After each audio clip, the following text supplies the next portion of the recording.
김홍일에 대한 첫 재판이 오늘 열렸습니다. 검찰이 사형을 구형하겠다는 의지를 밝힌 가운데 유족들은 사형 촉구 탄원서를 제출했습니다. 비가 내린 어젯밤 남구 여천천에서 숭어 수백 마리가 떼죽음을 당했습니다. 남구청이 긴급 역학조사에 착수했습니다. 울산 지역 미분양 아파트들이 파격적인 할인 분양에 나서면서 기존 입주민들과 마찰을 빚고 있습니다. 그 속사정 취재했습니다. 현대중공업이 창사 40년 만에 처음으로 희망퇴직을 실시하기로 했습니다. 베이비 부머들의 퇴직이 본격화하면서 사회적인 안전장치가 시급하다는 지적입니다. KTX 울산역이 개통 2년 만에 전국 6대역으로 성장한 가운데 울산공항의 위상은 계속 추락하고 있습니다. 4년 동안 동결됐던 울산 지역 택시 요금이 다음 달 말부터 19% 인상될 것으로 보입니다. 울산 지역 주유소 5곳 가운데 한 곳이 셀프 주유소인 것으로 나타났습니다. 7명의 사상자를 낸 현대 EP 폭발 사고와 관련해 법원이 회사 관계자들이 낸 항소를 기각했습니다. 부도로 회생 절차를 밟고 있는 주식회사 일성경영진의 비리 혐의에 대해 검찰이 수사에 나섰습니다. 여러분 안녕하십니까? 10월 23일 화요일 UBC 프라임 뉴스입니다. 성남동 자매 살해 혐의로 구속 기소된 김홍일이 오늘 첫 재판에서 범행을 모두 인정했습니다. 숨진 자매 부모는 김홍일의 사형을 촉구하는 탄원서를 법원에 제출했습니다. 이정환 기자가 보도합니다. 성남동 자매 살해범 김홍일이 왼쪽 팔에 깁스를 한 채 호송차에서 내립니다. 울산지법에서 열린 첫 재판에서 김홍일은 국선 변호인을 통해 검찰의 공소 사실을 모두 인정했습니다. 검찰은 사형 선고가 흉악범죄에 미치는 영향에 대한 의견서를 재판부에 제출하기로 하는 등 사형 구형 의지를 보였습니다. 또 수사 과정에서 김홍일의 심신이 정상이라는 소견이 나왔다며 해당 의사를 증인으로 신청했습니다. 이에 대해 재판부는 김홍일의 정신감정 신청을 받아들이면서 정확한 양형을 위해 불가피한 절차라고 덧붙이는 등 여론의 관심에 적지 않은 부담을 느끼는 모습이었습니다. 1차 공판을 지켜본 숨진 자매의 부모는 2만 5천여 명이 서명한 사형 촉구 탄원서를 법원에 제출하며 오해를 터뜨렸습니다. 참담한 심정을 어떻게 말로 다 하겠습니까?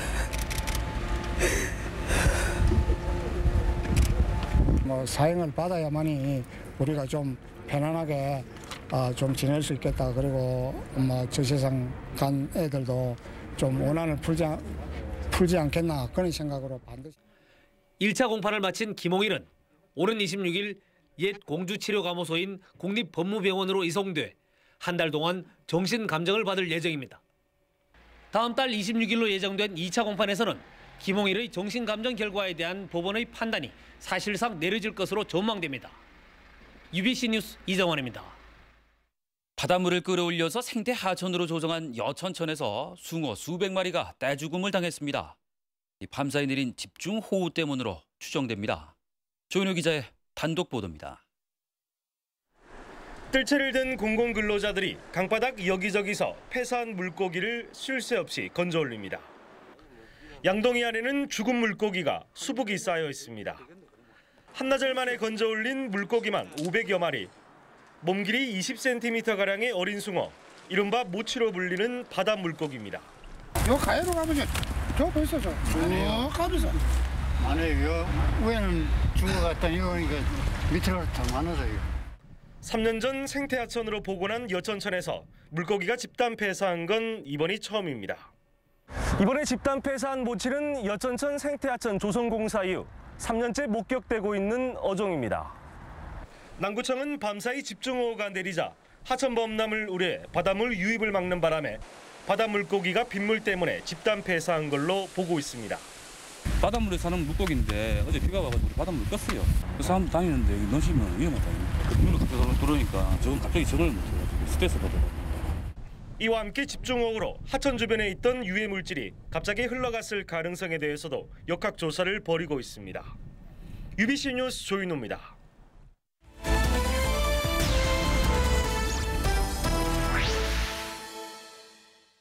현대중공업이 창사 40년 만에 처음으로 희망퇴직을 실시하기로 했습니다. 글로벌 경제 위기로 지역에서도 감원 태풍이 부는 게 아닌가 하는 우려가 커지고 있는데요. 눈앞에 현실로 다가오고 있는 베이비 부머들의 대량 퇴직 문제, 이영남 기자가 집중 취재했습니다. 2만 5천여 명이 일하는 현대중공업이 창사 이래 처음으로 희망퇴직을 실시하기로 했습니다. 만 50세 이상 사무직만 대상으로 5년치 임금 등을 지급하는 조건입니다. 회사 측은 조직을 활성화시키고 직원들에게는 제2의 인생 설계를 돕기 위해서라고 밝혔습니다. 이 회사에서만 오는 2014년부터 매년 1,000여 명의 정년퇴직이 예고된 상황에서 이번 조치로 50대 베이비 부머의 대량 퇴직은 앞당겨질 전망입니다. 현대자동차도 올해 300여 명이 정년퇴직하고 2017년부터 매년 1,000명 이상 퇴직할 예정입니다. 하지만 기업 내 퇴직자 노후 준비는 퇴직 전 일주일 소양 교육이 전부일 정도입니다. 현대차 노조가 7년 내에 퇴직할 근로자들을 조사한 결과 70% 정도는 퇴직 후 계획이 없었고 구체적인 계획이 있다는 응답은 5.1%에 불과했습니다. 노후화된 근로자들의 대량 퇴직이 임박하면서 노동계도 퇴직 후 노후 문제를 핵심 의제로 삼고 대처하기 시작했습니다. 맞춤형 교육 시스템이 필요하다. 그래서 창업할 사람 창업 맞게 교육을 시키고 취업할 사람 취업 맞게 교육을 시키고 그다음에 귀농을 할 사람은 귀농에 맞춰서. 대기업 근로자가 밀집한 북구와 동구에서는 퇴직자들을 위한 교육 사업을 시작했습니다. 북구청이 자산관리와 조경가꾸기 등 퇴직자 교육을 위해 개설한 제3대학에는 올해 130여 명이 지원했습니다. 지금 우리 나이가 60대 제가 중반인데 남이 항상 나를 위해서 변화해 주기를 바랐는데 실제로 여기 와서 배운 게 내가 변화해야 되겠구나. 인생 이모작 설계에서 중요한 건 기업과 행정기관의 지원, 여기에 개인적인 준비도 필요하지만 아직은 갈 길이 멉니다. 이제까지 해오던 일과 다르게 자기 적성이 어떻고 또 어느 정도 나이가 중장년층 되면 50에서 60세 돼서 자기 가장 맞는 일, 자기가 하고 싶은 일이 뭔지를 좀 시간이 걸리더라도 차근차근 준비하는 게 필요할 것 같고요. 산업도 울산에서 대량 퇴직 시대가 임박하면서 건강한 노후 설계가 개인과 지역사회에 시급한 과제로 떠오르고 있습니다. UBC 뉴스 이영남입니다. 울산 지역 미분양 아파트들이 파격적인 할인 분양에 나서면서 기존 입주민들과 마찰을 빚고 있습니다. 입주민들은 불과 몇 달 만에 수천만 원을 손해봤다며 분통을 터뜨리고 있습니다. 보도에 서영만 기자입니다. 지난 7월 완공된 남구의 한 아파트 단지입니다. 어찌된 일인지 입주민들이 정문을 가로막고 집회를 벌이고 있습니다. 이처럼 입주민들이 크게 반발하고 나선 것은 당초 1,100만 원대에 분양된 아파트를 미분양분에 한해 대대적인 할인 분양에 나섰기 때문입니다. 입주가 채 끝나기도 전에 잇따라 할인 분양에 나서 중대형을 중심으로 1억 원 이상 가격이 떨어졌다는 게 주민들의 주장입니다. 이사는 와서 살고 있는데 집들이도 하지 못하고 새 집에 대한 기쁨도 누리지 못한 채 각 세대별 2천에서 1억 7천 가까이 되는 손실을 보고 있습니다. 건설사 측은 기존 입주민도 앞서 일부 할인 혜택을 받아 실제 추가 할인 폭은 최대 4천만 원 정도이며 현재로서는 보상 계획이 없다는 입장입니다.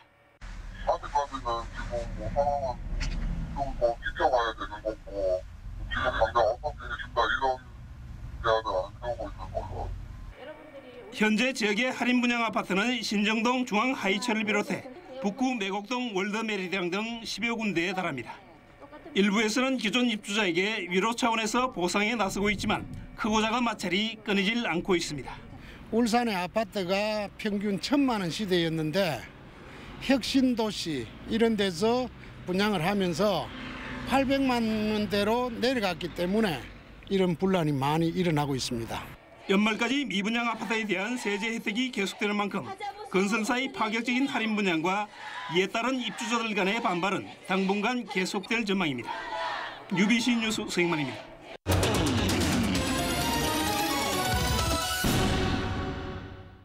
다음 달 1일로 개통 2주년을 맞는 KTX 울산역이 전국 6대 역으로 성장했습니다. 이처럼 나날이 번창하는 울산역과 달리 울산공항은 갈수록 위축되고 있어서 희비가 엇갈리고 있습니다. 김익경 기자가 보도합니다. 다음 달 1일로 개통 2주년을 맞는 고속철 울산역이 눈부시게 성장했습니다. 하루 평균 승객은 12,000명에 육박해 개통 당시 교통정책연구원 예상 승객의 2배를 넘었습니다. 덕분에 전국의 6대 역으로 성장했고 5위 광명역의 자리도 위협하고 있습니다. 다음 달부터는 정차 횟수도 평일 하루 평균 4회, 휴일은 6회가량 늘어납니다. 울산역 발전의 기폭제가 될 복합환승센터는 지하 4층, 지상 31층 규모의 가족형 복합시설로 개발될 계획입니다. 4,500억 원에 이르는 사업비 확보가 관건이지만 울산역 활성화로 전망이 밝아 보입니다. 복합환센터 개발 계획은 현재 국토 동남권의 교통 허브 역할을 할 수 있는 공간과 그다음에 언양 부도심권의 신성장 교도보 역할을 할 수 있는 공간으로 현재 계획을 수립하고 있습니다. 울산시는 승객들이 불편을 호소하고 있는 연계 교통편 확충으로 울산역 이용을 더욱 편리하게 한다는 계획입니다. 늘어나는 열차 편수에 맞춰 시내버스를 정차시키고 또 택시 이용 불편을 겪고 있는 할증 문제에 대해서도 적극 검토해서 폐지할 계획으로 있습니다. 그러나 고속철 개통 2년 만에 항공편은 반토막이 났습니다. 고속철 개통 전 주중에 하루 최대 26편이었던 울산공항의 항공편은 오는 28일부터 14편으로 줄어듭니다.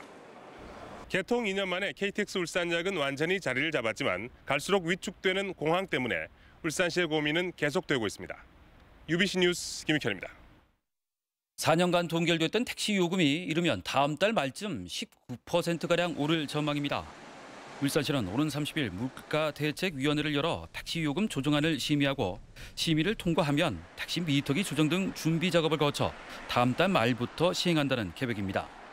인상폭은 지난 7월 대중교통위원회가 채택한 기본요금 2,800원에 125m당 100원, 30초당 100원 인상으로 평균 19.19%가 오를 것으로 보입니다.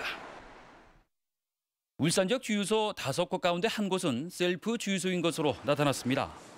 주유소 협회에 따르면 지난 2010년 27곳이던 울산역 셀프 주유소는 지난해 50곳, 지금은 63곳으로 늘어나 전체 주유소의 22%를 차지하고 있습니다.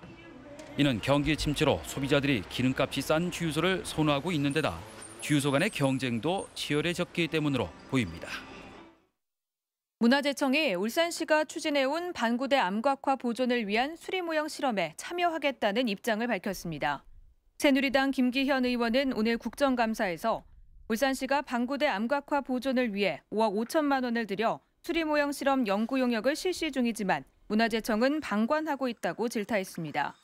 이에 대해 김찬 문화재청장은 연말 울산시의 용역 중간 보고에 맞춰 문화재청도 적극 참여해 반구대 암각화 보존 문제가 원만히 해결될 수 있도록 최선을 다하겠다고 답변했습니다.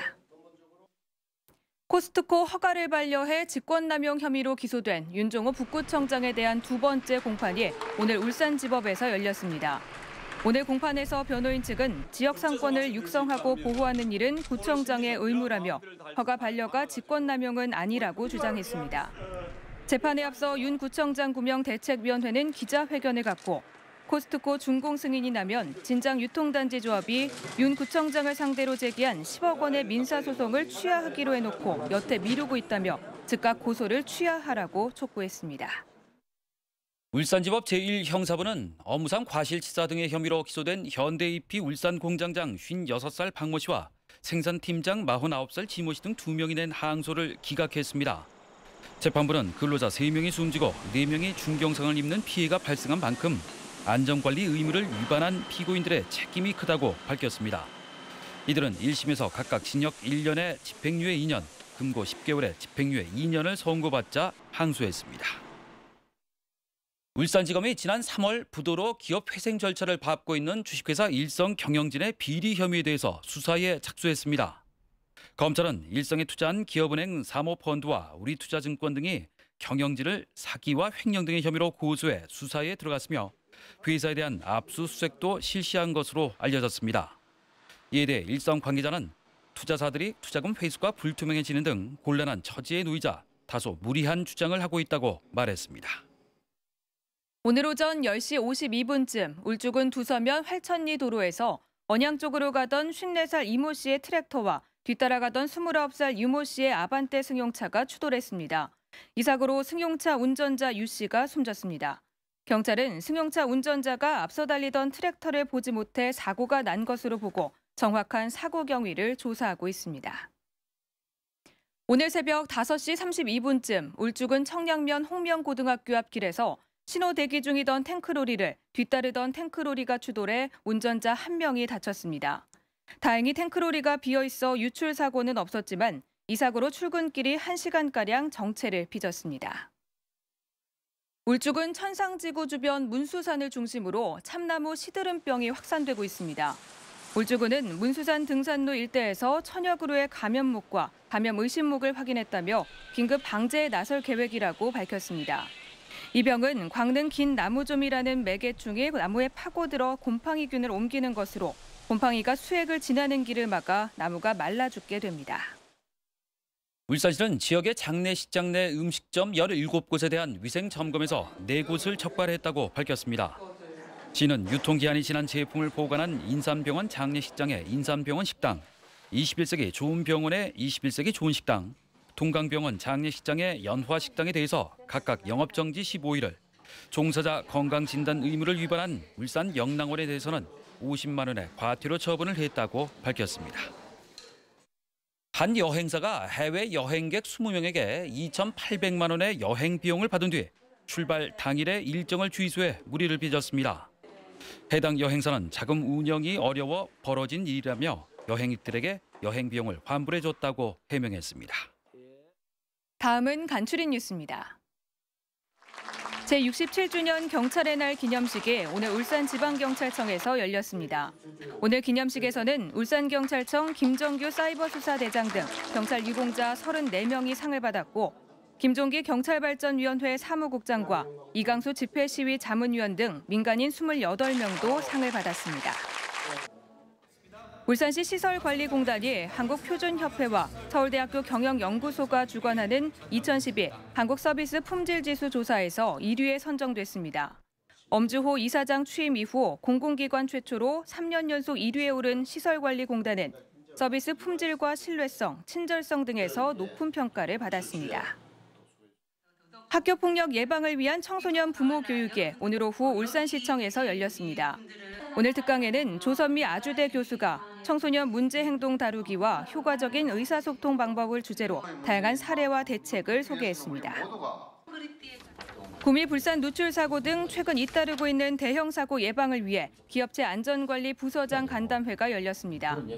남부소방서는 이 자리에서 울산은 유독물질 취급량이 전국에서 가장 많은 만큼 사고 예방 활동에 최선을 다해줄 것을 당부했습니다. 울산시의회 교육위원회는 오늘 기자회견을 갖고 교원 배치 기준을 학급수에서 학생수로 변경하는 정부안을 반대한다고 밝혔습니다. 교육위원회는 정부안에 따르면 농산어촌의 소규모 학교에서는 교사 부족으로 학교 통폐합이 불가피하다고 주장했습니다. 오늘 아침 제법 쌀쌀했는데요. 이상미 캐스터, 내일 아침도 기온이 많이 떨어질까요? 네, 오늘은 서리가 내린다는 상강인데요. 절기답게 아침으로는 기온이 뚝 떨어져서 쌀쌀했습니다. 내일 아침 최저 기온도 9도로 쌀쌀한 아침이 예상됩니다. 내륙 산간 지역으로는 서리가 내리고 얼음이 어는 곳이 있으니까요. 농작물에 피해 없도록 각별히 신경 쓰셔야겠습니다. 내일 오전에는 쾌청한 하늘을 보시기에 좋겠지만 고기압의 가장자리에 들면서 오후에는 구름이 점차 많아지겠습니다. 중부지방 내일 가끔 구름 많겠고 아침 최저 기온은 6도에서 10도, 한낮에는 기온이 조금씩 오르면서 오늘보다 높겠습니다. 남부지방도 대체로 구름 많은 날씨를 보이겠습니다. 아침 최저 기온은 광주가 7도, 대구는 8도 등으로 오늘보다 낮겠습니다. 영남지방은 내일 맑다가 오후부터 점차 구름 많아지겠습니다. 낮 최고 기온은 20도 안팎으로 오늘과 비슷하거나 조금 높겠습니다. 바다의 물결은 남해 동부와 동해남부 전해상에서 최고 3m로 높게 일다가 오후부터 점차 낮아지겠습니다. 계속해서 구름 많은 날씨를 보이다가 토요일에 가을비 소식이 있습니다. 목요일인 모레부터는 기온이 조금씩 오를 것으로 예상됩니다. 날씨였습니다.